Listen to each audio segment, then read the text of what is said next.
자, 이번 시간은 이게 제가 자산 파생에 대해서 설명을 이제 드릴 거예요. 자산 파생이 이게 마치 도미노처럼 하나 딱딱딱딱 무너져요. 자, 이게 파생 상품이죠. 파생 어떻게 일종의 레버리지를 일으켜요. 대출을 해가지고 일으켜서 더 수익을 극대화하기 위해서 만든 게 레버리지 상품, 파생 상품이라고 합니다. 근데 다시 말하지만 다른 투자회사나 다른 사람이 만들어낸 건설회사나 이렇게 다른 사람이 만들어낸 파생 상품에 절대 투자하지 마세요. 나중에 다 사기 당해요. 호구돼. 걔네들이 그 파생을 자기들을 위해서 만들어낸 거지, 여러분들 위해서 만들어내는 상품이 아니에요. 그 증권회사도 똑같고, 부동산 시장도 똑같고, 다 똑같아요. 파생 상품들이 많아요, 겁나게. 절대 투자하면 안 돼요. 하지만 파생 상품을 여러분들이 직접 만들어내실 필요는 있어요. 자, 그거에 대해서 설명을 드릴 겁니다. 자, 여러분들의 자산 파생하는 데서 제일 안전적이고 안전한 수익을 낼 수 있는 방법이 이거예요. 자, 여러분들이 잘 모르잖아. 그러면 이게 자산에서 아파트는 이제 그런 식으로 이제 사요. 그러면 아파트가 예를 들어서 이게 나중에 아파트가 예를 들어서 한 저기 10억 원까지 뭐 올랐다고 봐요. 어느 순간에 그렇게 돼요. 왜냐하면 국가는 기본적으로 화폐를 찍어냈으면 찍었지 그 화폐를 걷어서 태우지는 않아요. 그러면 시중에 화폐는 가면 갈수록 늘어나요. 그럼 어떻게 해요? 점진적으로 화폐의 가격은 어떻게 하락을 해요. 똑같이 돼요. 그 말은 역으로 말을 하게 되면 화폐를 찍어내고 하면 역으로 모든 동산이나 부동산 같은 자산은 화폐 대비 어떻게 해요? 가격이 올라요. 그 인플레이 그 수익이라고 해요. 그걸 갖다가 인플레이만큼 수익이 이게 차곡차곡 올라가요. 시세가 가니까. 옛날 부동산 가격과 지금 부동산 가격이 틀리죠. 왜?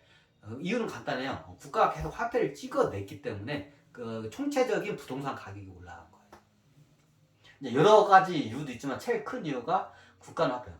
자, 국가는 중앙은행은 기본적으로 화폐를 계속 찍어냈으면 찍어냈지 그걸 갖다가 태우지는 않아요. 잠깐 태울 수 있죠. 그 정책 때문에. 근데 궁극적으로 장기적으로 보면 계속 찍어내요. 조금씩 계속 찍어내게 돼 있어. 원래 그래요. 화폐다. 종이화폐는 그래요. 우리나라뿐만 아니라 전 세계 은행은 중앙은행은 기본적으로 그래요. 그럼 어떻게 해요? 기본적으로 부동산 가격은 그 말은 마치 계속 인플레이는 꾸준하게 일어날 수밖에 없어요. 그러면 자산이 꾸준하게 가격은 오를 수밖에 없어요. 얼마만큼? 물가 상승률, 인플레이만큼 오를 수가 있어요. 이 말은 최소한 부동산을 이렇게 비싼 가격에 사기당해서 사지 않는 이상은 최소한 안정적으로 제대로 합리적으로 샀으면 거기에 뭐 개발 호재 같은 게 없어도 모든 부동산들은 기본적으로 땅 같은 부동산들은 기본적으로 뭐야? 인플레이만큼 수익이 나요. 자, 1년 인플레이가 5%면 5%의 수익이 나요, 무조건. 자, 예를 들어서 1억 원짜리 10억 원이라고 할게요. 이제부터는 그냥 10억 원짜리 아파트라고 했잖아요. 자, 인플레이가 1년에 5%야. 그러면 5%가 올라요, 무조건 인플레이만큼. 뭐 임대 수익 뭐 이런 거 빼고 시세만 무조건 올라요. 평균적으로 다 부동산이. 그리고 그것도 복리로. 단리도 아니고 복리로 올라요. 1년마다 5%씩 만약 인플레이가 계속 일어나면 부동산이 1년마다 5%씩 복리로 올라요. 단리가 아니라 복리로 올라요. 자, 예를 들면 10억원짜리 부동산이 있다고 가정을 하잖아요. 뭐 그게 아파트도 됐건 상가가 됐건 땅이 됐건 뭐가 됐든 10억원짜리 부동산이 있다고 가정을 할게요. 그냥 계산하기 쉽게. 그럼 5%가 올려요. 자, 10억에 5%가 얼마인가요? 5천만 원이죠. 15원짜리가 1년에 인플레이를 해서 5천만 원이 올라요. 그럼 그 다음에도 5천만 원은 오르겠나요? 아니요. 그 다음에는 10억 5천만 원이 이제 시세가 10억 5천만 원 올랐잖아요. 그럼 10억 5천만 원에 대한 5%로 해야죠. 그러면 5,050만 원이 오르겠죠. 이런 식으로 복리로 올라요. 왜 이게 저기 이 얘기를 하냐면 궁극적으로 국가들은 다 전 세계 중앙은행도 국가들은 화폐를 찍어냈어. 그러면 인플레이는 필연적으로 일어날 수밖에 없어요. 그러면 그 인플레이로 인해서 저기 모든 자산 가격은 계속 이게 한 계단 한 계단씩 올라요. 인플레이만큼. 특히 부동산이 그렇죠. 그래서 어떻게 하냐? 지금처럼 부동산 시장에 곡소리가 날 때 어떻게 해요? 비명 소리가 날 때 이때가 부동산에 투자하기 제일 좋은 시기예요. 특히 이제 여러분 사회초년병 기준으로 했더니 아파트가 최고 쉬워요. 여러분 접근하기가. 이제 수익률이 높은 부동산들이 굉장히 많아요. 특수부동산들. 여러분들이 모르기 때문에 그런데 손 대잖아. 사기당해. 모르기 때문에 사기당해. 여러분들이 잘 알고 여러분들이 실소유자인 아파트를 먼저 처음으로 첫 번째 자산, 부동산 자산을 아파트로 선택하기를 저는 권장을 그래서 해드리는 거예요. 그럼 아파트에서 그 다음 2단계의 자산 파생을 투자를 할 수가 있어요. 그럼 예를 들어서 이 아파트가 10억 원짜리 아파트가 나중에 이제 가격이 올라서 10억 원이 돼서 좀 빚도 다 갚고 10억 원짜리 아파트가 됐다고 가정을 합시다. 이 아파트가 여러분들 한 게. 그럼 나중에 어떻게 해요? 여러분들이 이제 괜찮은 시기에 괜찮은 종목을 발견할 수가 있어요. 근데 이때 여러분들이 저기 최고 주식시장은 돈을 잃지 않는 게 첫 번째 중요해요. 돈을 많이 딸라고 하잖아요. 그럼 어떻게 해요? 로또 복권, 로또 주식을 사게 돼요. 로또는 어떻게 해요? 아무리 사도 당첨이 안 돼. 다 휴지조각이 돼. 로또 복권의 로또 특징이 뭐예요? 사면 살수록 다 휴지조각이 돼. 그런데 투자하면 안 돼요. 로또 주식 같은데. 그럼 어떻게 해요? 안정적이고 건실한 그리고 또 약간 좀 이게 이제 회계나 이런 게 좀 깨끗하고 그런데 회사가 좀 있어요. 있기는 잘 찾아보면 그런 회사에서 배당을 잘 따박따박 잘 주는 회사들이 있어요. 그럼 어떻게 해요? 그 다음 단계로 주식을 넘어가는데 어떤 주식이나요? 배당주로 넘어가기를 추천을 드려요. 배당주가 분석하기도 쉽고 굉장히 안정적이에요. 그럼 어떻게 하냐? 여기서 이제 방법을 가르쳐 드릴게요. 자, 이게 아파트가 예를 들어 10억 원짜리야. 10억 원이 됐어. 내가 빚도 다 갚았어. 근데 10억 원이 됐어, 이 아파트가. 그럼 어떻게 되냐? 그럼 나 주식하는데 좋은 배당 주식을 발견을 했어. 그럼 몇 개를 발견해서 한 개만 하지 말고 몇 개 정도를 분산, 최소한 3개에서 5개 정도는 분산 투자하는 걸 권유를 해드려요. 개인은 3 종목에서 5 종목이 적당한 것 같아.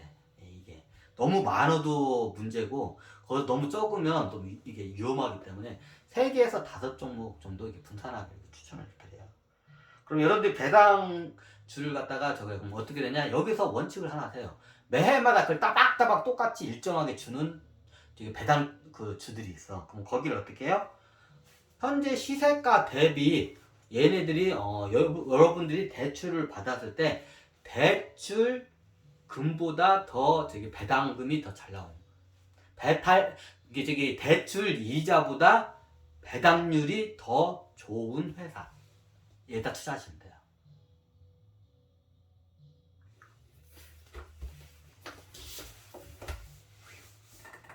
자, 예를 들어서 이게 아파트가 10억 원짜리야. 자, 10억 원에서 60%를 10억 원 있어. 그리고 은행 금리가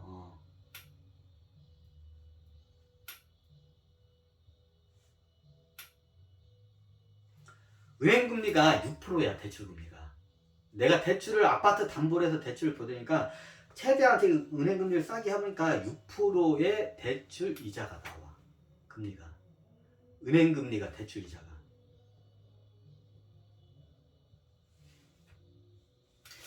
너무 시간이 오버한 것 같은데.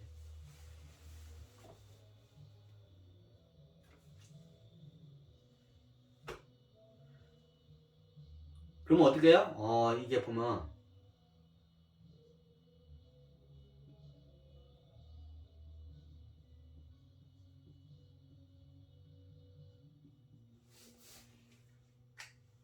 자, 이렇게 해서 특히 차익 초년배들이 이렇게 합니다.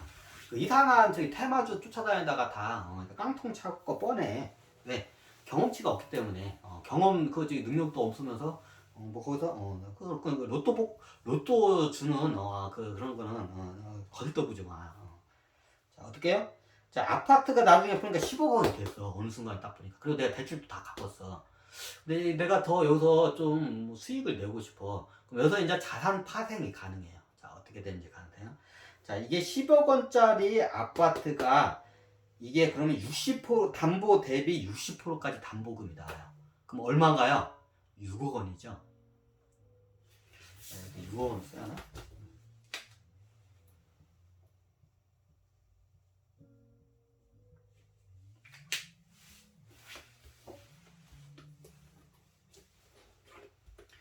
이게 굉장히 안정적이고, 이게 저기 뭐냐, 이게 파생 자산한테 이게 최적화돼, 이게. 특히 이게 사회 초년명은. 그러면 여러분 나중에 어느 순간에 10억 원짜리 대출도 다 갚았어. 내가 돈을 더 벌고 싶은데, 근데 이게 내가 보니까 주식을 꾸준히 공부하다 보니까 배당주가 메리트가 있는 배당주들 내가 발견을 했어. 한 5종목 정도를 내가 발견했어. 5종목으로 내가 평소에 내가 토액만 이거 투자했는데 수익률이 괜찮아. 짭짤해. 그리고 요즘 막 주식, 이게 저에, 그럼 어떻게 되냐? 여러분들이 은행에 금리가, 대출 금리가 예를 들어서 아파트 담보를 하면 6%가 나와요. 예를 들어서. 지금 좀 그렇지 않아. 6%가 나와. 대출 금리가. 그럼 이게 10억 원짜리 아파트야. 그럼 얘를 갖다가 60%의 저기, 그 담보 대비 60% 정도가 대출이 돼. 그러면 10억 원짜리 아파트에 6억 원이 대출이 가능합니다. 물론 이거 배당주도 평소에 이걸 좀 공부해서 이걸 좀 해놔야 돼. 이게 조금씩 투자해서 이제 자기 확신이 있어야 돼. 자, 그러면 6억 원을 갖다가 어떻게 해요? 배당주에다가 투자합니다. 한 5종목에다 투자합니다. 여섯 종목으로 할까? 6종목도 되겠다. 하여튼 그 6억 원을 투자합니다. 배당주에다가. 약 한 5종목이나 6종목에다가. 뭐 한 주당 1억씩 해도 되겠네. 6종목으로 하겠습니다. 그냥. 한 회사, 한 종목당 1억 원씩 해가지고 6종목에 한 주당 1억 원씩 6종목에다가 6억 원을 투자를 합니다. 자, 여기에는 원칙이 필요합니다. 내가 대출금이 6%를 받았죠? 그러면 이 대출금보다도 더, 대출금 이자보다도 더, 더 많이 배당금이, 1년 배당률이 더 나와야 합니다. 배당률이. 대출 이주 6%보다. 그럼 그 말 뭐죠? 배당금이 주가 대비 배당률이 6% 이상이 돼야 합니다. 잘 찾아보면 그런 회사들 한 번씩 나와요. 보통 이게 배당률을 꾸준히 주는데 주가가 폭락을 할 때가 있어. 그러면 그때 6% 이상 나오는 주식들이 한 번씩 나와요. 계속 추적 분석을 해야 돼요. 무조건. 오랫동안 추적 분석해서 그걸 해야 돼. 그 배당금 가지고 장난치는 그 작전 종목에 휘말렸는데, 그래서 공부를 해야 돼요. 스스로 통찰하고 분석을 할 줄 알아야 돼. 꾸준히 하는데 어느 정도 폭락을 하게 되면 배당률이 6% 이상이 어느 순간에 나오는 종목들이 딱 생겨요. 그럼 어떻게 해요? 그러면 그런 종목이 생기면 어떻게 해요? 이걸 갖다가 담보 대출을 받아서 사면 돼요.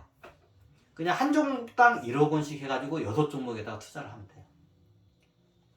꾸준히 내가 투자한 금액보다 배당금이 6% 이상이 나와야 돼요. 자, 그럼 뭐야? 대출 이자보다도 더 많은 배당금이 나오죠. 대출 이자보다도 더 많은 배당금이 나오게 되죠. 이거 시장을 측정하는 방법 중에 하나야, 이게. 그러면 이 6%로 해가지고 이 6%로 해서 여기 대출 이자 6% 갚으면 되겠나요? 그것도 방법 중에 하나예요. 그럼 이 6% 나온 걸로 해서 대출 이자 갚아도 돼요. 근데 여기서 어떻게 해요? 저 같은 경우는 자산 파생을 한 번 더 이게 지금 가는 거를 갖다가 추천을 해드려요. 자, 이제 여러분들이 평소에 배당주는 재미가 없어. 잘 올리지도 않고 매일매일 고만고만해. 그냥 그 가격이 그 가격이야. 뭐 저거 사봤자 저또 이거 뭐 가격도 안 오르고 뭐 그래야. 파리가 뭐 벌써 뭐 파리가 언제 들어왔어? 그럼 어떻게 해요? 그러면 여러분들 중에 좀 약간 여러분들의 중에서 좀 약간 수익률이 높은 종목들을 아마 분석을 많이 했고 막 그거 사고 싶어서 간질간질 할 거예요. 그럼 어떻게 되냐? 그때 이것도 주식 공부를 하는데, 그때 이제 약간 고위험 고수익성 종목에 이제 투자를 하세요. 뭘로? 배당금으로. 자, 10억원짜리 아파트를 갖다가 60%를 담보를 대출해서 6억 원을 투자해서 그럼 그 6억 원에 대한 6%가 배당금이 얼마인가요? 자, 6%가 배당금이 나와. 6%면 얼마인가요? 잠깐만, 6억에 1%가 6억 6,600, 1% 30년 3,600만 원인가요? 맞죠? 맞죠? 6억의 1%가 600만 원. 600만 원 곱하기 6 하면 663에 3,600만 원. 그러면 어떻게 해요? 배당금이 예를 들어서 내가 그냥 이렇게 투자한 거에 6억에 대한 배당금이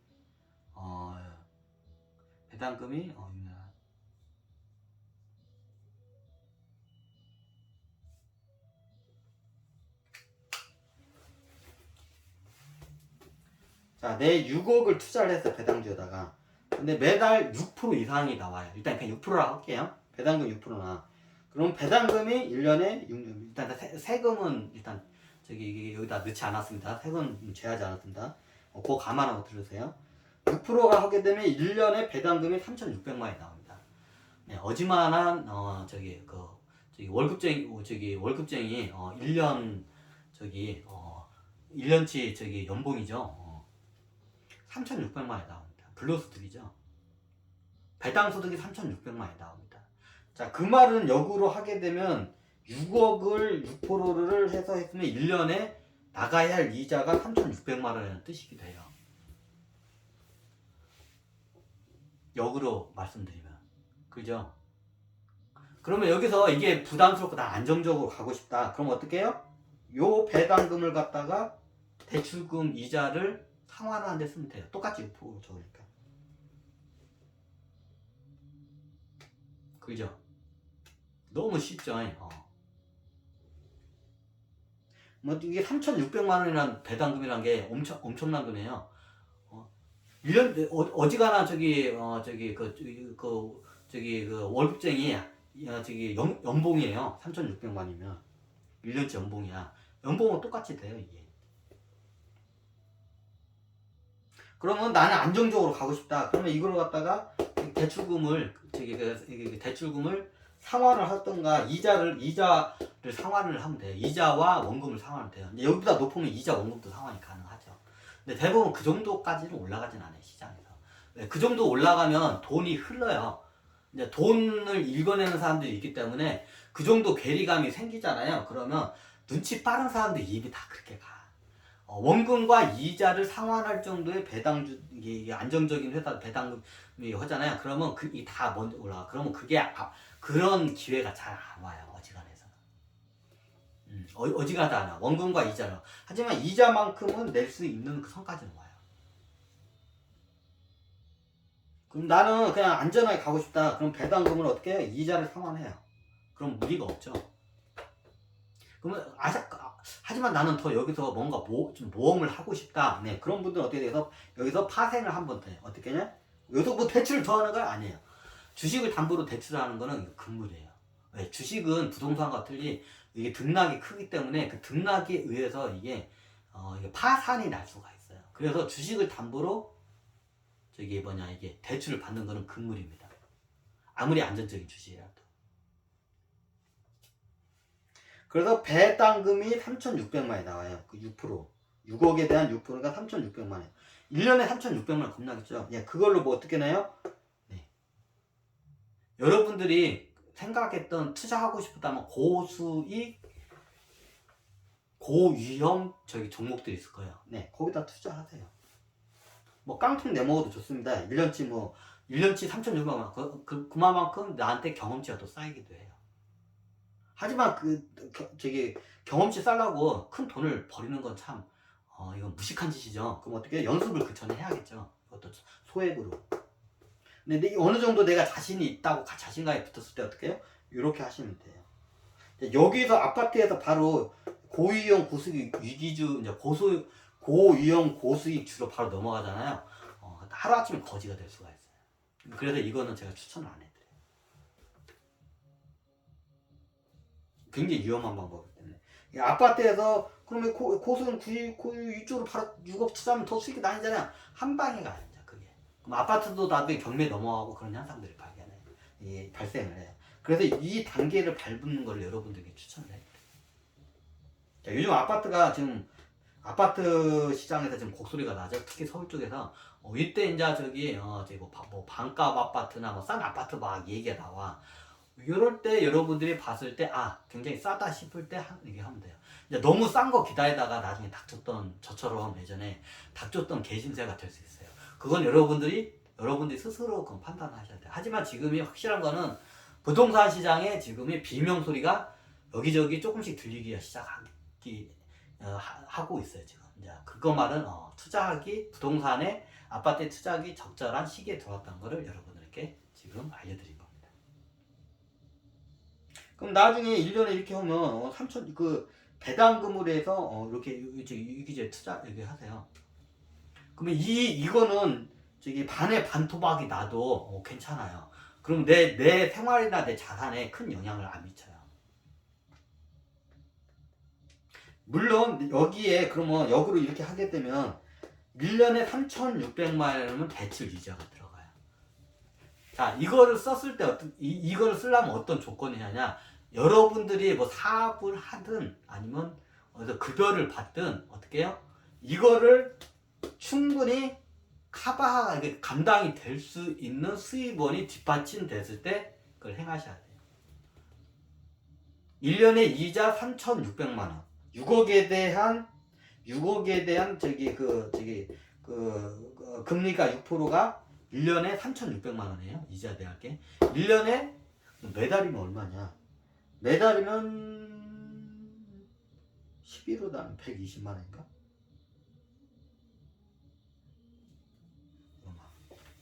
3,600 나누기 12. 달로 계산하게 되면 매달 얼마를 하냐면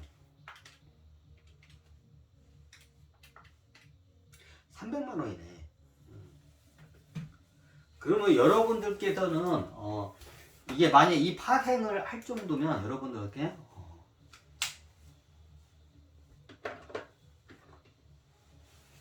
여러분들께서는 어떻게 해요? 파생을 이걸 할 정도면 월 이자 300 월 이자 300만 원을 충분히 커버가 될 수 있는 선은 돼야 돼요. 그럼 월급이 300만 원 가지고 이거 하면 안 되겠죠? 그럼 나중에 내가 좀 이렇게 짬밥도 차고 높은 자리에 올라가냐면 사업에서 사업은 좀 월급으로 할게. 월급이 나중에 내가 한 달에 한 500까지 나와. 그래요? 500까지 나오면 여기서 이제 어떻게 이제 이거 저울질 잘해야겠죠? 500이 나오면 그래 나 한 달에 200이면 충분히 산다고. 200만 있어도. 그리고 300은 과감하게 내가 여기 투자하는데 월 이자 300만 원 되는데 감당을 하겠다. 내가 월 한 달에 500 나오는데 200 가지고 살겠다. 그리고 300 이자 감당을 나 하겠다. 이제 이런 마인드나 이런 각오가 돼 있는 분들은 요거를 시행을 해도 돼요. 근데 여러분들이 한 달에 300도 못 벌어. 300도 못 버는데 이걸 시행하면 어떻게 될까요? 부도나겠죠. 잘못하면. 그럼 어떻게 되냐? 여기서 조율을 해요. 배당금에서 대출 이자로 몇 대 몇으로 들어가고 이제 배당금에서 대출 이자와 고수익 주식을 투자하는데 그걸 몇 대 몇으로 나눌 거지를 여러분들이 그거는 여러분들의 자산과 여러분들의 월 급여 능력, 여러분들의 주변 상황에 따라서 그건 여러분들이 스스로 결정을 하셔야 돼요. 내가 만약 500 번다. 한 달 300 이자 월급으로 감당하겠다. 그리고 그러면 1년에 3,600 배당금 들어올 때마다 여기다 투자를 하겠다. 위험한 주식에다가 고수익 위험주에다가 그러면 하셔도 돼요. 뭐 그 정도 각오가 돼 있으시면. 근데 내가 한 달에 버는 게 300도 안 돼. 뭐 이게 당연히 이자가 300 감당이 안 되잖아. 그러면 어떻게 해요? 그럼 이 중에 거의 대부분 그러면 이 중에서 거의 최소한 내가 예를 들어 월급이 300이야. 근데 나도 벌고 싶어. 그럼 내가 한 달에 내가 150 가지고 내가 살 수는 있다. 그럼 150만 원은 여기서 감당을 하고 반절을 매달 여기 300 나오는 거 여기서 배당금의 반절을 갖다가 같이 이걸 하면 돼. 그럼 이자가 저기 매달 300 나가는 거에 150, 월급 150에 배당금 나올 때 그때 150 배당금. 그걸 갖다가 이자 상환한 데 쓰시면 돼요. 그 포트폴리오를 그렇게 구성하시면 돼요. 그건 사람에 따라서 입장에 따라 다 틀리기 때문에 그 각오 능력과 목표치가 다 틀리기 때문에 그거는 스스로 결정을 하셔야 돼요. 이제 거기까지는 제가 이래라 저래라고 이제 제가 좀 어떻게 조언하기가 좀 그건 애매해요. 하지만 이게 하면 굉장히 안정적이고 레버리지를 잘 이용해서 이게 저기 꾸준한 수익을 내는 방법이에요. 안정적으로 꾸준한 수익을 내는 방법이에요. 그 고수익도 될 수가 있고. 여기는 고수익, 고위험 여투고 여기는 안전적인 배당주고 여기는 이제 아파트, 주거 아파트. 자, 이해가 되셨나요?